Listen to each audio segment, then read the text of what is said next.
جب تک اہل بیت سے محبت شدید نہ ہو اس وقت تک اہل بیت کی مصیبتوں کا ادراک بھی ہمارے لیے میسر نہیں ہے۔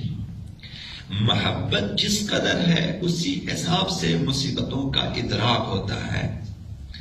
جس کسی سے آپ محبت کرتے ہیں اس کے مصائب کا بھی ادراک زیادہ ہے، اس کی مصیبتوں کا بھی آپ کو احساس زیادہ ہے۔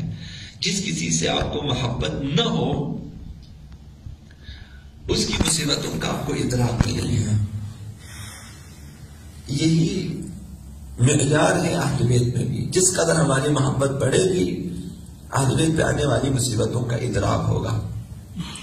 مصیبت ما اعظمها واعظم رزیتها فی الاسلام، یہ جو مصیبت آقا عبداللہ حسین کے بارے میں زیارت عاشورہ میں آیا ہے کہ ایسی عظیم مصیبت ہے، مصیبت ما، کس قدر عظیم مصیبت ہے،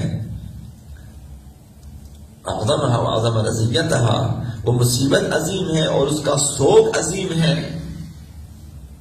وجلت عظمت مصیبت فی السماوات علی جمیع اہل السماوات، یہ مصیبت آقا عبداللہ حسین یہ آسمان والوں میں، زمین والوں میں، آسمانوں میں، زمینوں میں بہت عظیم ہے۔ وجلت عظمت مصیبت، یہ عظیم، لیکن ہم کیوں احساس نہیں کر سکتے؟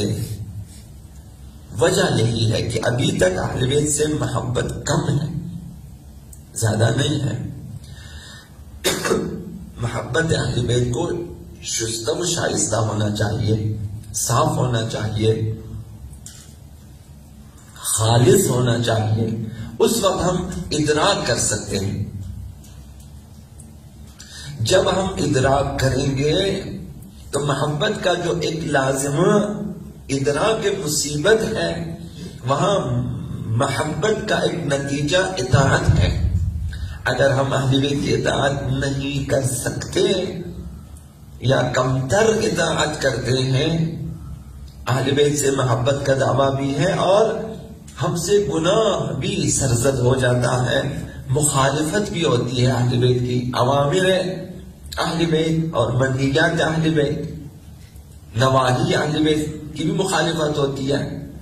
تو وجہ کیا ہے؟ وجہ پھر وہی ہے کہ محبت میں کمی ہے۔ محبت جس قدر شدید ہوگی اطاعت اسی حساب سے شدید تر ہوگی۔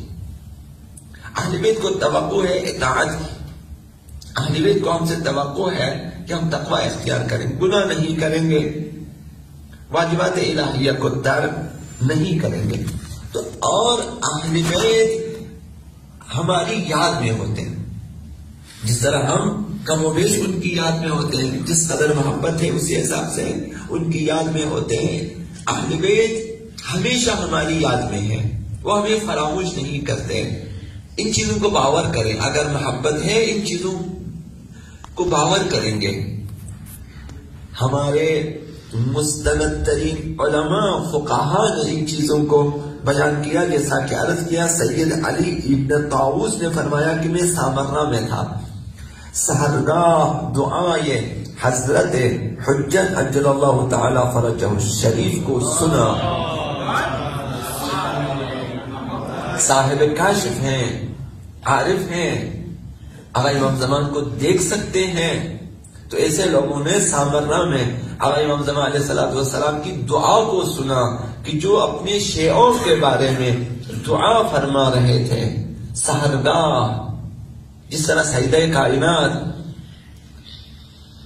ساری شب دعا فرماتی ہیں شیعوں کے لیے، مومنین کے لیے، اسی طرح آقا امام زمان سید ابن طاووس نے فرمایا کہ میں نے سنا سحرگاہ، اس دن سحر کے وقت دیکھا کہ آقا امام زمان دعا فرما رہے ہیں اور اپنے شیعوں کے لیے خداوند متعال سے یہ درخواست فرما رہے ہیں کہ وَأَبْقِهِمْ وَأَحْيِهِمْ فِي عِزِّنَا وَمُلْكِنَا وَسُلْطَانِنَا وَدَوْلَتِنَا، پروردگارا ہمارے شیعوں کو باقی رکھ، ہمارے شیعوں کو زندہ فرما،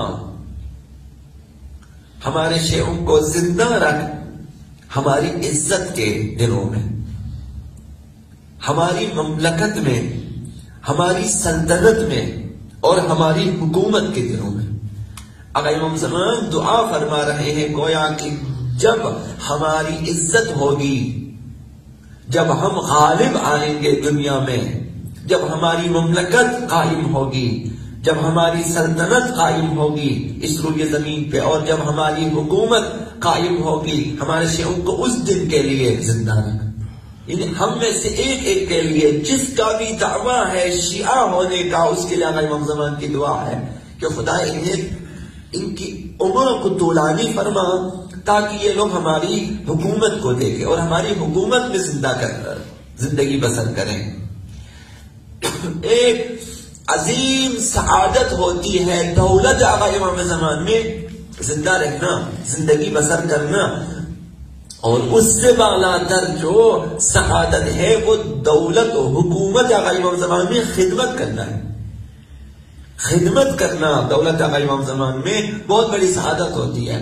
تو ہمیں اہل بیت نے کیا وجہ حکم دیا کہ طول عمر کے لیے دعا کریں اور تعجیل ظہور کے لیے دعا کریں، تاکہ ہماری عمر اس طرف سے طولانی ہو جائے اور اس طرف سے آقا امام زمان کے ظہور میں تعجیل ہو جائے، اور ہم ظہور کو دیکھیں تو حکومت آقا امام زمان جب قائم ہو جائے وہاں خدمت کریں، سعادت خدمت سے ہم بہرہ مند ہو جائیں۔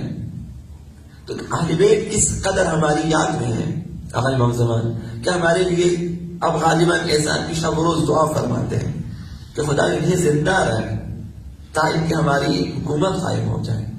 انہیں فکر ہے ہماری حکومت ان کی قائم ہوگی، اہل بیت کی حکومت الہیہ ہے، اور آقا امام زمان چاہتے ہیں کہ ہم اس حکومت میں آئیں، ہم وہاں خدمت کریں اور دیکھیں